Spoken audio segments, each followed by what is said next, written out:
it's Ella Muse again, and for today's video is wala lang. I mean, maghuhugas lang ako ng pinggan, and if you guys wanna see how I wash the dishes, wala akong maisip na content. So, let's get into the video. Actually guys, naka-start na ako. And, ayan, maghuhugas tayo ng pinggan. Kasi, kakaluto ko lang ng steak kanina and I had my dinner. Nag-crave kasi ako ng steak, so luto na lang ako dito. Kasi naman, tumastos pa ako ng libo-libo sa mga mamahaling restaurants. Almost the same lang naman yung process o yung lasa ng steak.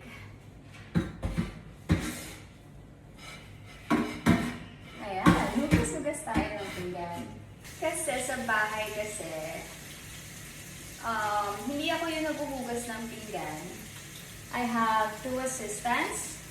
Shout out to Ate Cecil and to Lenlen. Yan, sila yung mga tumutulong sa akin sa bahay, sa mga gawaing bahay.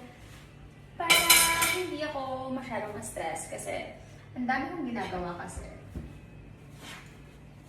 And wala din ako maisip na content. And baka naman may gustong mga viewers dyan na makapanood ako na gumagawa ng gawaing bahay. Kaya may mga tao din kasi na ganyan. Baka ikaw na yun. Kasi andito ka sa channel ko ngayon. So, get this dumi. Saan ba yung brush can? I'll just throw this away. Oops, dito na lang. Yan, linisan natin ito.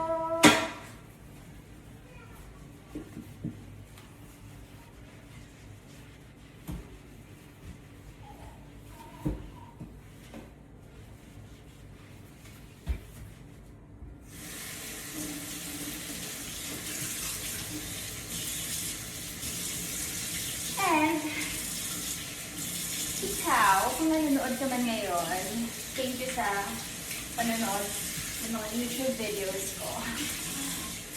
I'm so thankful kasi kahit na wala namang silbing iba mga videos ko ay marami pa rin sumusuporta. Thank you guys. And the princess.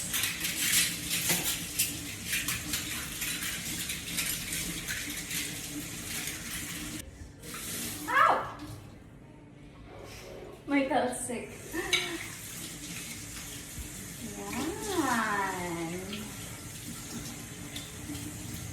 Wala na kasi ako maisip na na contents. Actually, hindi to plan. Maghuhugas lang talaga ako ng pinggan, tapos mag-video.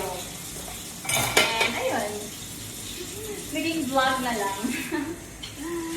So, ikaw, kung nanonood ka nito, thank you. Kasi, alam ko naman na minsan walang kwenta yung mga videos na ginagawa ko. But still, andito ka pa din. Sumusuporta sa akin. And I'm so thankful for that. Pwede na ba mag-asawa? And if nagustuhan mo tong video na to, na gumagawa ko ng gawaing bahay, just let me know. And suggest kung ano yung gusto nyong mapanood. Malapit na tayong matapos. And, I'm done. Just clean this.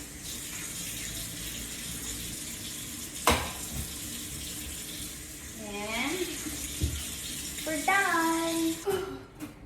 And thank you so much for watching this video. Tapos na ako naghugas ng mga plato, ng mga pinggan, and mga utensils na ginamit ko sa pagluto kanina while I was cooking steak. And that's all. Thank you so much for watching this video.